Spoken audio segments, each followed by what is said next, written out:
All right, guys, this is section 8.5, variation functions. We are going to learn 4 different types of variation functions: direct, joint, inverse, and combination. I want to preface this lesson by saying there are many different ways to show this work, to do this work, different things, different textbooks would tell you to memorize or how to set it up. I'm going to go with the one that I feel most comfortable with. And if you decide to do it differently or show it differently, just make sure you run it by me first, not the day of the test, right? That's not the first time I should be seeing it if you do it a different way. So here we go. Direct variation says y varies directly as x if there is some non-zero constant k such that y equals kx. K is called the constant of variation. So we're doing 4 different slides here, 4 different types of variation, and every problem there's going to be a k value, and the k value is always called the constant of variation. And it never changes for that relationship that you're talking about. So when I say y varies directly as x, immediately when you see that phrasing, you should think y equals kx. Those two phrases go hand in hand.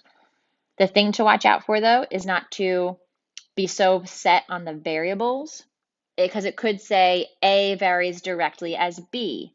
So if it said A varies directly as B, your equation would be A equals KB. So you have to be able to memorize the formula for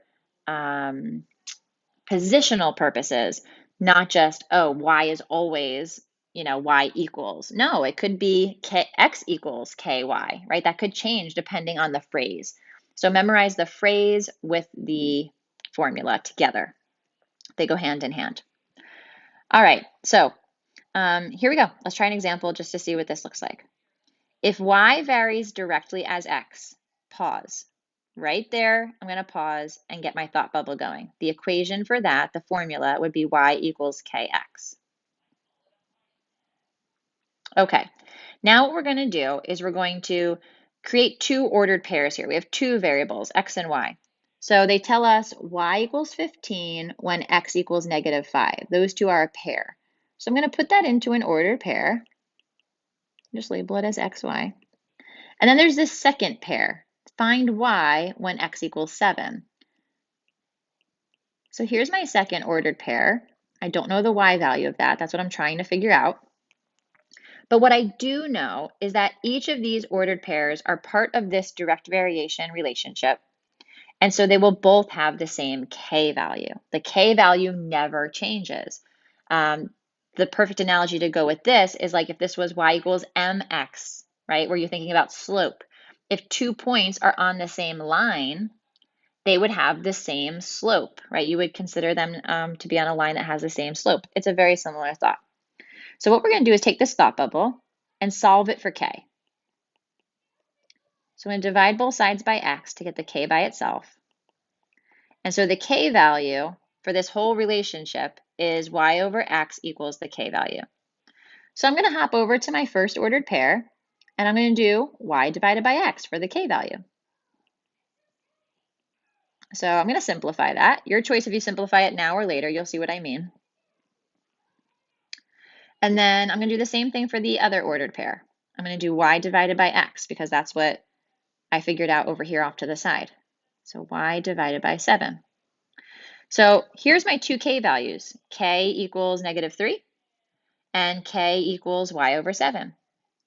If I know those 2 k values are the same value, I can take these expressions, negative 3 and y over 7, and set them equal to each other because they have the same k value. This is like a little substitution problem here. Solve for y, and there's your answer. Y equals negative 21. Right? So when I said you could simplify now or later, some people might set up like an equation like this. 15 over negative 5 equals y over 7. So you kind of set these 2 things equal to each other before simplifying, and then maybe you cross multiply, right? Either way, we should get to negative 21. And like I said, there are so many different ways to show this, so many different ways that textbooks explain it. So I'm going with this way, and then if you do something different, just, again, run it by me. So this process is going to be the same for every single problem we do now. We're just going to change that formula, that thought bubble, right? So joint variation says y varies jointly as x and z. When you see that phrase, you're going to think thought bubble, y equals kxz. So memorize that phrase with that formula. Here's an example that doesn't have the same variables. Suppose r varies jointly as v and t. So I'm going to pause there, and using the same format of the formula, I'm going to say r equals kvt. Right? So if you look at this phrase with this formula, my phrase goes with this formula. And now I have 3 variables, so I'm going to do an ordered triple. So alphabetical order, this is going to be R, T, V. So the first ordered triple has all this information. Find R when V equals 2 and T equals 8. So I'm going to make sure to put these in alphabetical order, R, T, V. If, and then the second piece of information says R is 70, V is 10, T is 4. So put that into its own ordered triple.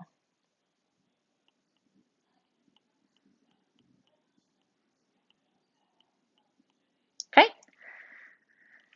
So now I'm going to find the K value using the thought bubble. Solve for K by dividing by VT on both sides. And so K is R over VT. So I'm going to go to my first order triple and do K equals R over V times T. 8 times 2 is 16. Do the same thing for the other ordered triple. R over T times V. 4 times 10 is 40. I'm going to simplify that fraction. And now I have a K value. I have a K value.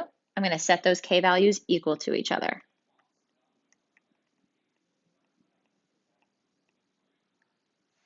Right? So this time, if I want to, maybe I'm going to cross multiply. So 4R equals 112. 112 divided by 4 is 28.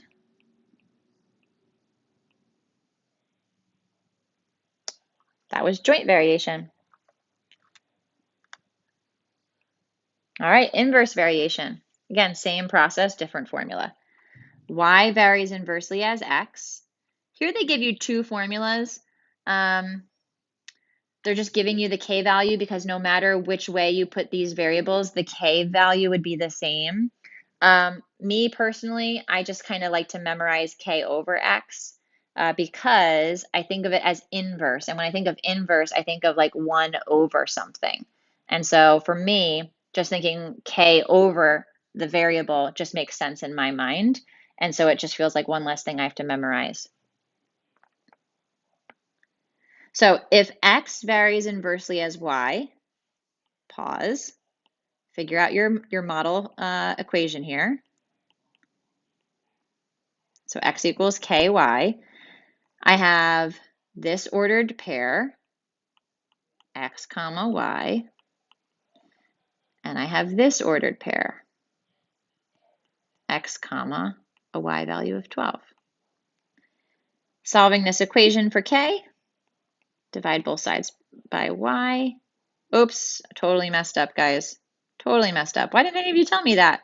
Ay, ay, ay. I don't know what I was focused on. Y equals K over X. Goodness gracious, Miss Ingley. Glad I caught it. So when it says inversely, we're doing K over X.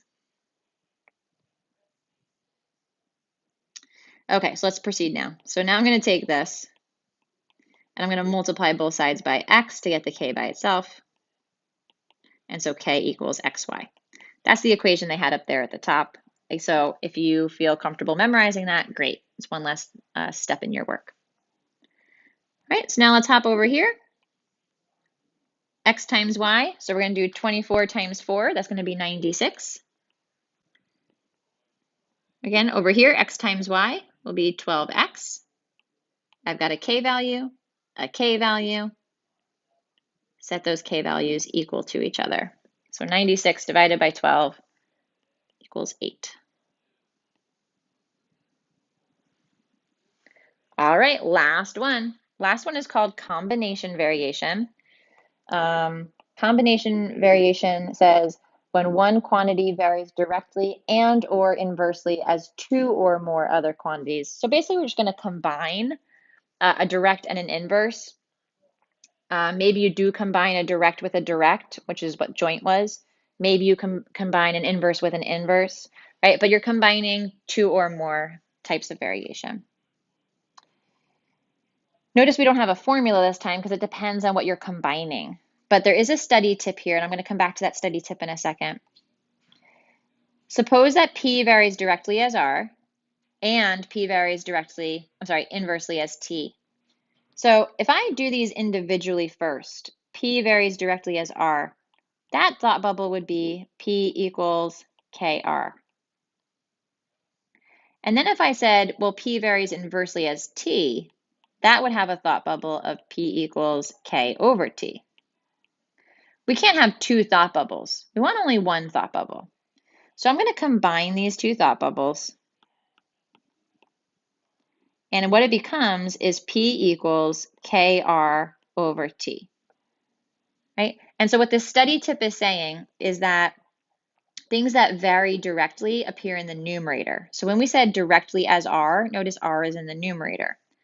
Quantities that vary inversely appear in the denominator.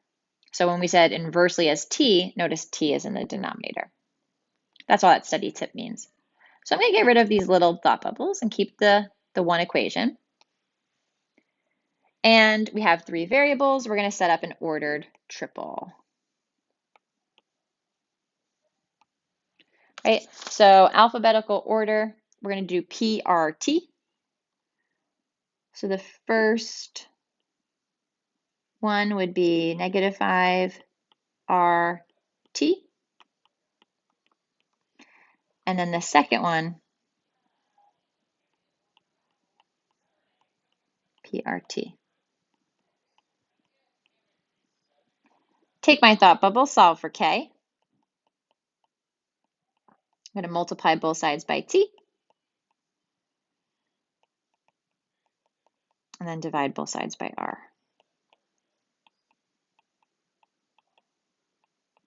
All right, so K equals TP or PT over R. Here we go, same process. T times P would be negative 5T divided by my R value. I'm going to simplify that. And then hop over here, P times T divided by my R value. So 4 times 20 is 80, divided by 2 is 40. I've got a K value, I've got a K value. Set those K values equal to each other because they are the same K value. And so I get negative 80.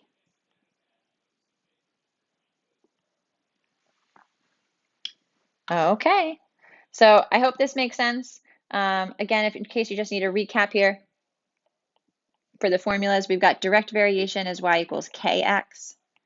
Your joint variation is if you just have direct but more than one variable, so kxz. Inverse variation is y equals k over x. And then combination could be any combination of these. In this class, we mostly see this as something like that, right? Where it's a direct and an inverse combined, but it could be any combination of direct, joint, and inverse. Okay. All right, guys.